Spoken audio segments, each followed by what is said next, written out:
All right, so welcome back. So we're going to talk a little bit about planes and value.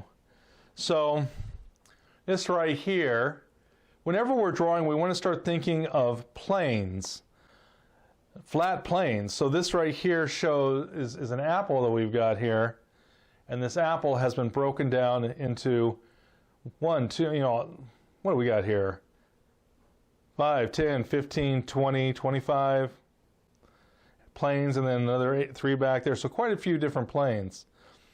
And at the very least, people always say, well, when you have something, it always has a definite, even if it's round, it definitely has a right side, it definitely has a left side, it has a top, it has a bottom. You need that to read. It needs to look like that is the case. If it's not, we got some issues going on, and the last thing we want in our drawing is more issues, because we're probably going to have enough of them as it is. But with these 28 or so planes on my little apple, where I took a round apple and I cut these into little planes or facets, as if this was a little crystal apple, if you will, and this crystal apple was then cut into all these different planes. And so we've got our little apple here, and the idea is that we can start to still see the different families as they move across this apple. So we have our light values right there, right? We have our highlight. We have our light middle values. We have darker middle values, right? We have light values across here. We have our dark middle values there. The top of the apple is lighter for the most part globally than it is here on the side. The side of the apple is lighter in the light than it is in the shadow. So we have that the right side over here is darker than the left side over here. The top ridge is lighter than the side down here. The shadow side is darker there than the side in light.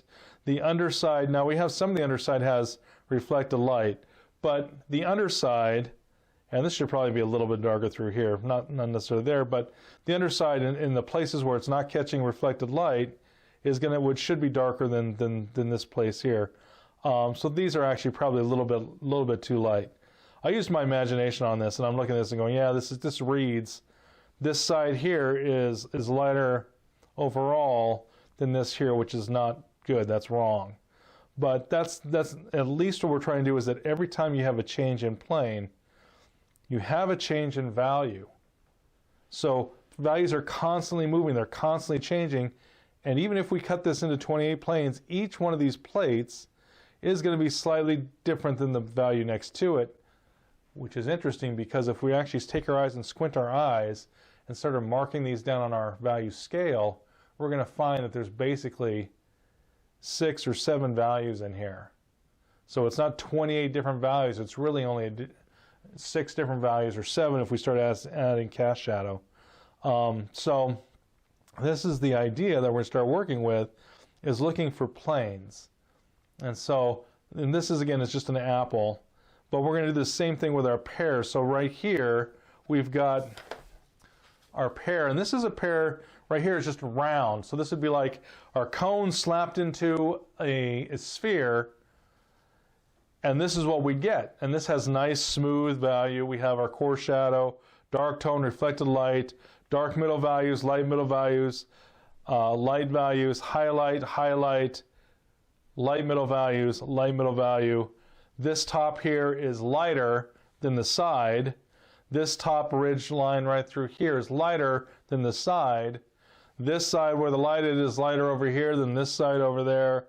So we have the basic idea where it feels like it has a top, a bottom, and a right side and a left side, and it has all 6 form shadows, including this right here is our cast shadow. And I don't know if it reads, but this cast shadow is slightly darker than our core shadow, because cast shadows are the darkest of all. This I just put enough for it to look like there's a shadow down here. This is not, I blew it out. But on the object, everything is correct the way it should be. Now I can blow out shadows for, if you want, for feeling, emotion, style, things like that. But I just wanted enough to indicate, yes, this does have a cast shadow. Yes, there's a light source. But this is an object that is completely smooth. It has no bumps. It has nothing going down and something coming up. It's just smooth all the way around, as if this was made mechanically with literally a completely round ball slapped on top of a cone. This right here next to it is a simplification of the left side, right side, front side. So it's got, again, it's got the right side, it's got a left side, it's got a front side, it's got a top ridge here, it's got a top ridge there, it's got an underside down here, and these should be slightly different values. Together they should be slightly different values. Again, I think this is, now this is a little bit darker, but I don't know if it's reading in the camera, so I could have pushed this down maybe a little bit more. There is some reflected light that hits this underside plane, but I could still push the whole thing a little darker to make it read like it's that underside. The underside should, in general, be darker than up here, except where you've got the reflected light. It gets a little lighter. But again, with this, it looks like we have a definite right side, a definite left side, and a different front side, a top, and we can't see the bottom it's sitting on, but it infers that it's sitting on something flat, and that must be the bottom of the pear. So we want to be thinking of these basic planes. But again, this pear here is very smooth. It only has, if we look up here, we can see 1, 2, 3, 4, 5, 6. It's hexagonal, or like a hexagon. It would have 3 sides on the back and 3 sides, and we have the 3 sides on the front. The pear is much more complex than that. So what we're going to want to do, and it's even more complex than the next drawing. This next drawing here has, what do we got? 1, 2, 3, 4, 5, 20, 1, 2, 3, 4, 5, about 25 different planes. If there's not 25 there, that's fine. Forgive me if I mess that up with my math, but I didn't count beforehand, so I'm guessing. That's a guesstimation. But we could see very clearly, hopefully, that these all have a little different planes. And again, hopefully it can read on the camera, because if you're looking at this in the eye, we can tell very clearly that this is darker and this is slightly lighter. Not by a ton, but it is. This is darker, this is lighter. This is darker than this. This is darker than that. And yet this whole slice represents the middle values. This whole slice over here represents the light values. This slice here represents where the highlight would be running down. This stripe over here, this is the core shadow. This stripe over here is the reflected light. But if we can, this again shows us that there's going to be all these different variations of plane changes in our pear. Now again, this is again very symmetrical. Pears are much more irregular than this, but we want to be thinking of those planes. Okay, this right here, what we've got next to us, shows again where we've taken something that's round and we've split it into flat planes. This is a plane coming down. It then has a little flat area, so it comes down here like so, right? This then has a cast shadow because the light's over here, and this is flipped up, so it casts a shadow down onto this that's actually truly horizontal. This little plane right down here that this rests on, that's a horizontal plane. Then it kicks up, and again the light's kind of over to the side, enough over to the side that it's catching and casting that shadow off that lip down onto here. So this is going to be the lightest plane because it's going to be the one that's the most parallel to the direct rays of the light source. This goes up, this then goes over, like so, this goes over like so. Definite value changes, definite plane changes. We're thinking about the plane. Now, obviously the pear is not going to be this flat. It's not going to be this rigid. This right here, though, is this shown as a continuous, rounded surface. So it has all these different planes, but now we have gradations. And so this is the cast shadow, As this comes down here, it gets darker like it does there. As it comes up, it starts to face the light, so it gets lighter. We have our highlight right along here. It then goes to our middle value, so this is our middle value is on top. And then as it curves around, there's a core shadow, there's dark tone, and there's reflected light. So this gives us a plane that starts to feel like it's doing this. Okay, so by understanding the different families and the form shadows, we can create something that has a feeling of this thing coming down like a ribbon, mounding up, and then coming back down. Okay, so this right here, again, is the same thing as this right here, except this has all been rounded out. You're going to have things like this happening on these bulges in the skin. We will have certain planes that are not facing the light going in, that are darker, and other planes that are rising up that are getting lighter because they're catching light. Okay? And that's what we're trying to illustrate here. It's just with this one we broke it into planes, but so that we can understand the values, and then we can take that and imagine it on something that's more round, like a piece of tape or a ribbon. Now this is a very similar sort of a thing. With this we've got, again, let's say this is the skin of our pear. We have little planes that are darker because this shows a plane that's going away from the light. So it must be going down and in, because this is an uninterrupted value. That means that a value will just, as it travels across a surface, it's just going to vary. It's not going to vary that much. Even on a round surface, this is a small section, there might be a little more variation, but not much. So the biggest variations is where the little plane, this is like a dimple or something, where this has been pushed in, so this plane goes down away from the light. And then this plane pushes up, and that's lighter. That's towards the light. This is bigger, and it's doing the same thing. This is going down, like this is a plane going down and into that pear. And then the other side is this plane coming back up.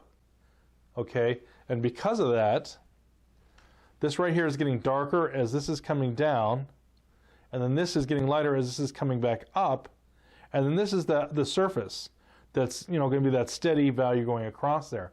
This will start to feel like there are little divots in the skin, little undulations and things like that that'll happen on this pear.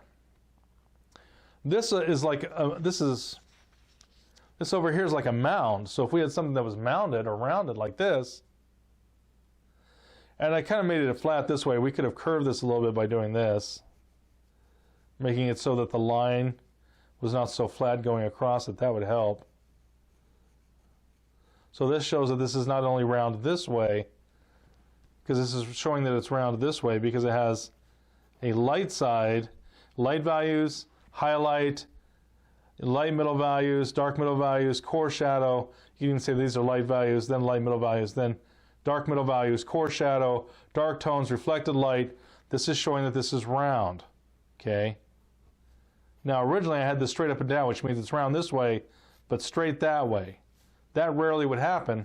So what I would do with this shadow is start to cup it, and then it would start to say, well, not only that, but it's round this way too. That's a little more common. Not that the other one can't happen, but we can make this feel more like, again, a little mound. But that would mean that the light's coming from this direction, right? This is the reverse of what's happening here. This is coming up towards the light. This plane is going up. This plane is going down. This plane's going up. That plane's going down. Light's coming from this direction. This is the light side. This going down that direction is the dark side. And again, we come over here. This is now the dark side. That's going down in. And this other one is coming up towards the light and catching the light.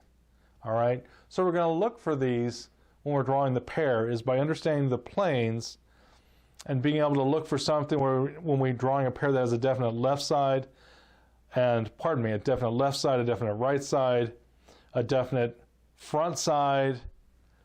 Now the top side I had this bending like you can't see the top would be on the other side. And then the bottom, it's sitting on the bottom. And then we start adding the fact that it's going to be round or round-esque. For the details, we do this, but obviously, hopefully we can think of the fact that if we took this and added this, it would definitely feel like it has volume planes can be a way, by thinking of planes, it helps us to check the volume of an object. But then, once we've got it, with the planes, and then some of the areas are going to be rounded, once we've got, again, some of the rounded areas, once we've got some of the plane areas put together, we're then going to, if you wanted to, you can start to put in some of the details. Now, this is not little blemishes or freckles or anything like that. This is surface detail. These are planes, little tiny planes. Like on this, like right here, we could have, okay, there's on this, there's a part where the plane changes. There's a plane that goes down, and then there's a plane that comes up. Okay, so we could go ahead and we could say, all right, well, this goes down. And if that's away from the light, that would be darker. Right? And if I took more time, this would look more sophisticated, but hopefully you get the idea. This is the plane that's coming up. So this plane goes lighter. And now I've got, a different, I've got a little, what you might call detail, but we're not talking about freckles. We're not going to be dealing with subtle changes in the pigmentation of our pear. This is all about planes. Again, if we did some of these small ones over here, we could start to have, again, more information, more detail of what's happening on the surface of this pear. Right? Might have to get in there a little bit with a more sophisticated tool.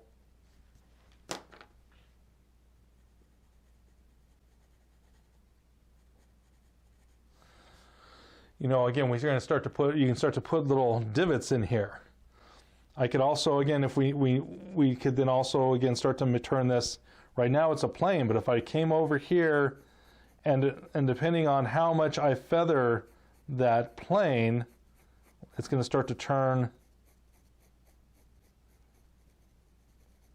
from a sharp edge into a rounded edge. Most of the plane changes on this pear, none of them are going to be super sharp, but there are going to be some that are going to kind of be rounded like this, where you will have sort of this rounded edge happening because of what's going on with the pear.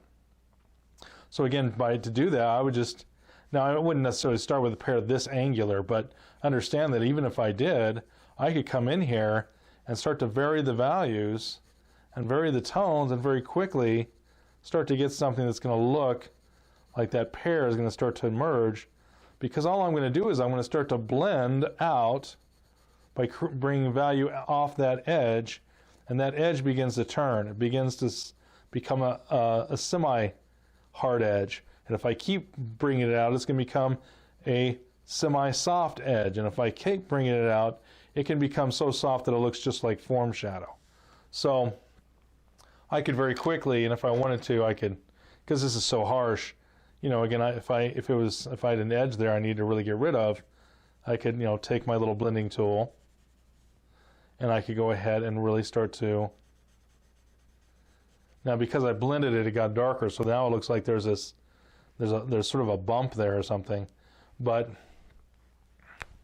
I kind of like that. Look at that. I made an irregular sort of detail on there. I could roll out my little knead eraser and kind of just roll it along here to lighten this a little bit if I needed to. Again, I can come back in here if I needed to with a little tissue, soften that edge. Again, now it's starting to feel, more like it's no longer this harsh edge. And again, I could start to get rid of all these planes, or some people would call them tessellations. This is how 3D programs work. They're made up of tiny little rectangles and triangles. And the more triangles you have and rectangles, the smaller and smaller and smaller they get, which looks like a net if you've ever seen the unrendered 3D drawings. It's a net or a grid. And again, the more triangles and the smaller triangles, the smaller they get, the finer the grid looks like, until they look like they're round. Well, what we're doing is we're not making it a net from triangles. We're taking these edges and adding some value to them, and by bringing them out more and more and more all of a sudden they start to feel no longer like, they start to soften. And the more we bring them out, the more they soften. And we can continue to soften these things until they start to look like they are just, value wrapping around a smooth, semi-smooth surface. Obviously, this pear, like we said, has some bumps, it has some undulations. Again, this is a little crisp, so we could come along that edge and just put a little value on it to make it less crisp. That's how we can, vary the different edges and things on this. So again, I could come over here and we could start to, that's like a 2H, I ain't gonna do it. But I could come over here with this 2B, and again, I could start to bring value off of this, start to round off those little tessellations. And again, you give me an hour on this thing, and I could take this thing that looks like it's been carved up with a knife or something, and I could turn this all into these nice rounded forms. They're going to start to look like, just this nice little pear that didn't start off, kind of. It almost looks like this thing embraced its inner geometry or something, or it's cuboid sort of genesis, whatever. But we could go ahead and round this all off and make it look like it wasn't, start to round off the contours. These right now are straight edges. We start to round this off, and again, it's going to look more, the term is organic, as people would say, and that just means that it's going to look more life-like, because most pears don't look like they've been made with a whole bunch of little flat planes. There are planes on a pear, but most of them are going to, most all of them, in fact, I would say all of them, are going to be at least somewhat rounded. You're never going to have something sharp in nature. That would just look weird. But you are going to have little mounds. You're going to have little divots. And again, this divot is too sharp. So again, we'd come around here and we'd put just a little bit of value around the outside to start to soften the edge. That's how you soften edges. Just bring some value out from it. And now this looks less and less and less sharp. It looks softer. And so we're going to use this technique, this idea of thinking about planes along with our values. So we're trying to think it like this. We're also trying to think like this, and we're going to combine them, and along with planes, these little divots and things. Thinking of how sometimes you'll have, now not on the pear, but sometimes you'll have something where it comes out so far that the little rounding edge casts a shadow. We're not doing anything that complicated right now, but we will do a class on intermediate objects where we're going to start to do warty gourds that start with fins and different things on them that really start to push the bounds of our creativity.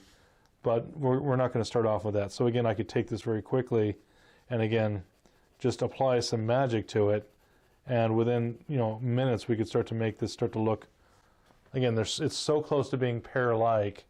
It wouldn't take too much to get this to start being and looking exactly like the pear, because there are enough planes. Again, some of these planes we'd have to get in here and soften them out and really get aggressive with this. Well, aggressive as you can with tissue, to erase some of those, and then we'd come in here and maybe that got a little too dark as I lightened that, so we could pull some of that off and push some of it down, and again we could start to make this look more and more and more pear-like. We don't have our dark middle values really to give us a gradation just yet, but we could put those on fairly quickly. And again, by doing this, that's how we're going to start to get this to start to look like it's rounder, like it has volume, right? So again, I could take this, soften it up a little bit, and you'd have to work this, obviously, because I kind of ground this in these planes. I'd have to really work at it, but it wouldn't take much. We're getting pretty close on this side. It would just take another 10-15 minutes to all of a sudden make this look like, hey, that looks kind of like a pear would look. It's got some straighter edges, it's got some rounder edges, so forth and so on. This is a straight line. Again, remember, this would come out a little bit because it bumps up and then it comes back. Again, we just need to put some of that randomness in of nature, and that would really help this to this comes in front. We can start looking for overlaps. But just doing little stuff like this, all of a sudden this, just that little bit there and this little bit here, little here, and then this rounds a little bit and this comes under a little bit. Still see that little tile there, so we would take and make that a gradation. Now the tile disappears. Make this into a gradation to the tile until that tile disappears. And again, that's how we would make this pear start to feel. And there are some people that work this way, especially in painting, where they'll start with these, almost like it's, made from flat planes. And then by doing some very quick brush manipulations, all of a sudden it looks round and has form and volume. So less so in drawing, but it's still, the concept is the same. You're thinking of planes. That's how this works. So I want you to think of this as you're watching the video on drawing. Think about the plane. Is the plane going away from you? Is it going down away from the light, or is it coming up towards the light? And how does that affect the value of the different planes? All right. So you go ahead and again keep this in mind. This, if you practice this and can get your brain wrapped around it. And I understand when I say get your brain wrapped around it, I don't mean understand it mentally, analytically. Yes, there's things that I understand analytically that I've been trying to get and incorporate into my paintings for 20 years in my drawings and things as a professional. And I'm still trying to, I haven't gotten quite to the point where they're where I want it to be. So you know a thing when you can draw the thing. Just intellectually understanding it doesn't mean anything. I can intellectually understand playing the piano is touching the keys in the right order and playing the right notes in the right time, in the right place. But it's a much harder job to do that. And it's the same thing with drawing. I can intellectually understand, okay, I kind of got what's going on. But you have to show it in the drawing. That tells somebody that you understand. That's what tells somebody, yes, I know what I'm doing. And it just comes with practice. And the first part is knowing what you're looking for. That's what this class is for. What am I looking for? Oh, I'm looking, what's the plane doing? So when we start doing things like, because we're not going to be doing just cylinders, which are completely flat and uniform, or spheres, completely flat and uniform, or cones, completely flat and uniform. These actually have variations, and that's what this stuff is about, the variations. That's what the planes are about, kind of trying to get into your head how things are changing. And in fact, this was actually very, very uniform. If it was an actual pear, we might have a plane that comes out here and another plane that pushes over there and is a little frumpier. But we do want to start looking for planes as we draw objects. Give it a shot. If you do, it'll really affect your drawing in a very positive way. All right, so go ahead and stay with me. We're going to talk about mapping our shadow shapes. And until then, you guys have yourselves a great day. Bye-bye now.